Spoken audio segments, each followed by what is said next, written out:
अगली खबर देश के पूर्व उपराष्ट्रपति हामिद अंसारी के उस बयान की है जिस पर सियासी घमासान छिड़ गया है।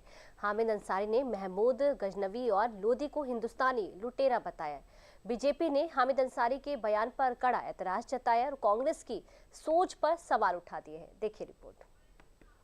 हमेशा कहा है कि जिन लोगों को हम फॉरेन इन्वेडर अपनी किताबों में छपाते हैं कि कोई लोधी है, कोई गजनी है, कोई ये सब हिंदुस्तानी लुटेरे थे, ये बाहर से नहीं आए थे। देश के पूर्व उपराष्ट्रपति हामिद अंसारी ने इस बयान में ऐसा दावा किया है जिसने कुछ सेकंड में ही सदियों की सच्चाई को कटघरे मिलाकर खड़ा कर दिया है। जिन्हें इतिहास हिंदुस्तान को लूटने वाला, मंदिर तोड़ने वाला और कत्लेआम करने वाला बताता है, उन्हीं गजनी और लोधी जैसे आक्रांताओं को हिंदुस्तानी लुटेरा बताकर हामिद अंसारी ने सवाल सिर्फ इतिहास पर ही नहीं बल्कि देश की चेतना पर दाग दिए हैं।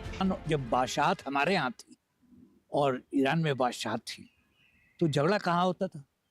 कद्दार पे होता था।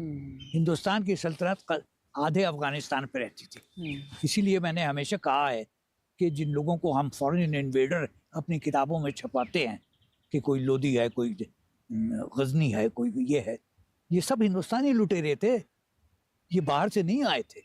इतिहास के पन्नों को पलटने का दावा करने वाले हामिद अंसारी के इस बयान ने सियासी हलकों में आग लगा दी है, क्योंकि हामिद अंसारी अपने बयान में न सिर्फ इतिहास से छेड़छाड़ करते नजर आए बल्कि उन सच्चाइयों को भी छुटलाने की कोशिश की जिन्हें दुनिया जानती है। ऐसे आरोप लगाते हुए बीजेपी का करारा पलटवार आया है।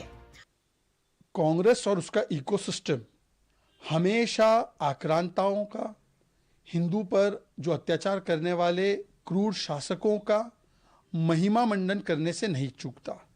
और जिस प्रकार से कांग्रेस ने सोमनाथ स्वाभिमान पर्व का विरोध किया, जिस प्रकार से नेहरू जी ने भी एक समय पर गजनी का महिमा मंडन किया था अपनी किताबों में, आज उन्हीं की भाषा बोलते हुए हामिद अंसारी बोलते गजनी तो भारतीय था, गजनी तो बहुत अच्छा था। जिन लुटेरों ने हिंदुस्तान को लहूलुहान किया, उनको हिंदुस्तानी बताने के पीछे हामिद अंसारी का क्या मकसद था ये तो वही जाने। लेकिन उन्होंने जिस गजनी और लोधी को हिंदुस्तानी लुटेरा कहा है, उस पर अगर इतिहासकारों की माने तो हामिद अंसारी का बयान झूठा साबित हो रहा है। इतिहासकारों के मुताबिक महमूद गजनी आधुनिक अफगानिस्तान के गजनी शहर से था। उसने 10वीं और 11वीं शताब्दी के दौरान भारतीय उपमहाद्वीप पर कई आक्रमण किए। गजनी ने भारत पर 17 बार आक्रमण किए, जिसमें 1025-26 ईस्वी में सोमनाथ मंदिर की लूट सबसे प्रमुख है। उसे इतिहासकारों द्वारा सर्वसम्मति से विदेशी आक्रमणकारी माना जाता है, क्योंकि उसका आधार और साम्राज्य भारत के बाहर था। गजनवी ने भारत में स्थायी शासन स्थापित नहीं किया और उसका सत्ता केंद्र उपमहाद्वीप के बाहर ही रहा। वहीं लोधी वंश के शासक अफगान मूल यानी पश्तून के थे। बहलोल लोधी ने 1451 में दिल्ली सल्तनत की कमान संभाली थी। हालांकि लोधी शासकों ने भारत में अपनी सल्तनत बसाई और यहीं शासन किया, लेकिन उनकी जातीय जड़ें अफगानिस्तान से जुड़ी थीं और उन्हें विदेशी मूल का माना जाता है। यानी इतिहास भी गजनी और लोधी को आक्रमणकारी ही मानता है।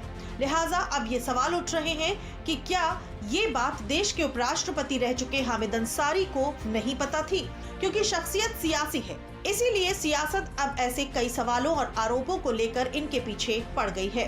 पूरा देश का बच्चा बच्चा इस बात को जानता है कि गजनवी कौन था और ये आक्रांता कौन थे, किस नियत से भारत में आए थे और कहाँ के रहने वाले हैं, क्या भारत से उनका रिश्ता है।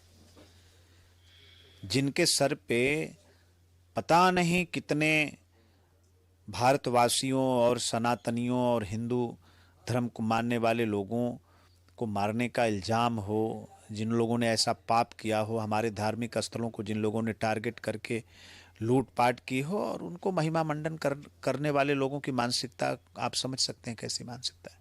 ये दिखाता है कि जो भी हिंदुओं पर अत्याचार करते हैं वो हामिद अंसारी और कांग्रेस के आंखों के तारे होते हैं। इसीलिए वो कभी गजनवी और गजनी की वाइट वॉशिंग करते हैं, कभी वो अफजल गुरु याकूब को बेचारा मानते हैं। अभी शर्जील और उमर को बेल नहीं मिली तो उनको भटके हुए युवा बोल रहे थे, मासूम जोशीले युवा बोल रहे थे। तो ये दिखाता है कि टुकड़े टुकड़े गैंग और हिंदू विरोधी आक्रांताओं के पक्ष में कांग्रेस बोलती है और सोमनाथ और हिंदुओं का विरोध कर। हिंदुस्तान में इतिहास को लेकर समय समय पर बहस होती रही है, लेकिन ये बहस अगर तथ्यों पर हो तब तक तो सही मानी जाती है, पर जब ये बहस तथ्यों से इतर सिर्फ नैरेटिव या भड़काने वाले बयानों तक सिमट के रह जाती है तो उसमें एंट्री सियासी विवाद की हो जाती है, जो फिलहाल अब देश में शुरू हो गया है। हामिद अंसारी के बयान पर अब मौलानाओं ने भी आपत्ति जताई है कि जानकारी वो इतिहासकारों के पास होती है। हामिद अंसारी साहब जिस तरह से हिंदू और मुस्लिम को लेकर के भड़काऊ और नफरत फैलाने की बात समाज में कर रहे हैं, ये बयान बिल्कुल इतने उच्च पद पर रहे हुए एक व्यक्ति के लिए ठीक नहीं है। हामिद अंसारी साहब को ऐसे भड़काऊ बयानों से और ऐसे नफरत अंगेज बयानों से बचना चाहिए। बहरहाल गजनी को हिंदुस्तानी लुटेरा बताने के बयान के बाद देश भर में सियासी विवाद तेज है। बीजेपी कांग्रेस पार्टी पर आक्रांताओं और देश विरोधियों के महिमा मंडन का आरोप लगाते हुए हमलावर है। चलिए हम वक्त तो चला एक छोटे से ब्रेक।